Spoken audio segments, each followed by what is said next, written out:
কেমন আছেন? আলহামদুলিল্লাহ ভালো আছি। আপনার কাছে একটু ডিফারেন্ট কোশ্চেন করি যে ধরেন আপনারা অনেক সময় মেকআপ মেনটেন করেন, সবকিছু মেনটেন করেন, কিভাবে এত কিছু মেনটেন করেন? এই যে টানা 4 ঘন্টা 8 ঘন্টা ফ্লাইট, মাঝখানে হচ্ছে যে আবার 1 ঘন্টার মতো আপনাদের ইয়ে থাকে, কিভাবে সবকিছু মেনটেন করেন? আসলে মেকআপটা তো আর এত লং লাস্টিং না। আমাদের এই ফ্লাইটের মাঝে কাজের মাঝে আসলে সুযোগ করে কাটানোকে আমাদের এভাবে আসলে মেকআপটা মেনটেন করতে হয় আর কি। আপনাদের ট্রেনিং তো নিতে হয় অবশ্যই, কতদিন পর পর ট্রেনিং নিতে হয়?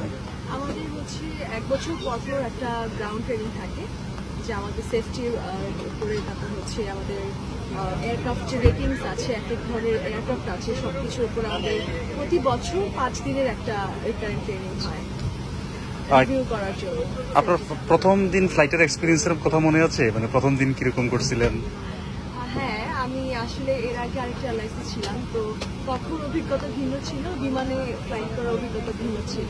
ন্যাশনাল ক্যারিয়ার অফ বাংলাদেশ কেমন লাগে যখন একটা রাষ্ট্রীয় ক্যারিয়ারে যান?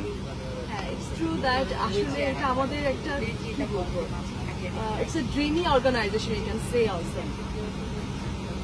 ঠিক আছে আপু, থ্যাংক ইউ ভেরি মাচ।